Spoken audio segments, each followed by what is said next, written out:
Hi ಎಲ್ಲರಿಗೂ ನಮಸ್ಕಾರ. Welcome back to my YouTube channel. ನನ್ನ ಚಾನಲ್ನ ಮತ್ತೊಂದು ವಿಡಿಯೋನ ನಾನಿವತ್ತು ಅಪ್ಲೋಡ್ ಮಾಡ್ತಾ ಇದ್ದೀನಿ.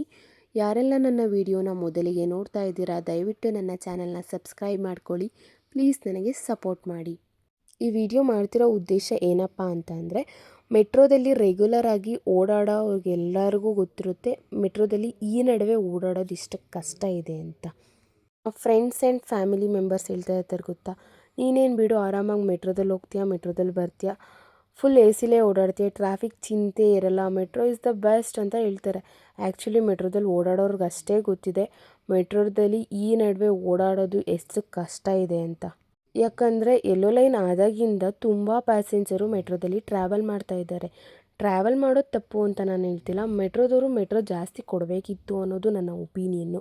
ಯಾಕಂದರೆ ತುಂಬ ಜನ ಟ್ರಾವೆಲ್ ಮಾಡೋದ್ರಿಂದ ಒಂದೇ ಮೆಟ್ರೋದಲ್ಲಿ ಎಲ್ಲರೂ ಹತ್ತಕ್ಕಾಗಲ್ಲ, ಹತ್ತಿದ್ರೂ ತುಂಬ ಸಮಸ್ಯೆಗಳಾಗುತ್ತೆ, ತುಂಬ ಕಷ್ಟ ಆಗುತ್ತೆ.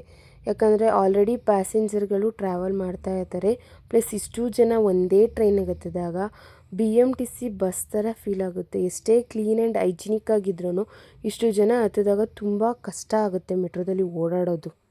ಇನ್ನು ಮೆಜೆಸ್ಟಿಕ್ಕಲ್ಲಿ ಮಾರ್ನಿಂಗ್ ಟೈಮು ಮೆಟ್ರೋ ಚೇಂಜ್ ಮಾಡ್ತಾರೆ ಗೊತ್ತಾ, ಆ್ಯಕ್ಚುಲಿ ಅದು ಗುರು ನಿಜವಾದ ಯುದ್ಧ ಅಂದರೆ ಅನಿಸುತ್ತೆ ನನಗೆ.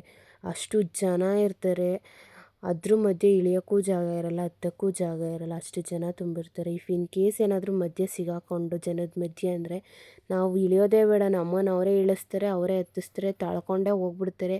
ಯಾವ ಸೈಡೋ ಇಳಿಬೇಕು, ಯಾವ ಸೈಡೋ ಎಳ್ಕೊಂಡು ಹೋಗ್ಬಿಟ್ಟಿರ್ತಾರೆ, ಅಷ್ಟು ಜನ ನಿಂತಿರ್ತಾರೆ. ಇವಾಗ ಹೇಳಿ, ಯಾರೆಲ್ಲ ಮೆಟ್ರೋದಲ್ಲಿ ಓಡಾಡೋದು ತುಂಬ ಈಸಿ ಅಂತ ಹೇಳ್ತಾ ಇದ್ರಲ್ಲ, ಅವರು ಮೆಟ್ರೋದಲ್ಲಿ ಓಡಾಡೋದು ತುಂಬ ಈಸಿನಾ ಅಂತ. ಆ್ಯಂಡ್ ನನ್ನ ಕಂಟೆಂಟ್ ನಿಮಗೆ ಇಷ್ಟ ಆಗಿದರೆ ಪ್ಲೀಸ್ ನನಗೆ ಸಪೋರ್ಟ್ ಮಾಡಿ, ಲೈಕ್ ಮಾಡಿ ಆ್ಯಂಡ್ ಶೇರ್ ಮಾಡಿ. Thank you for watching. Bye.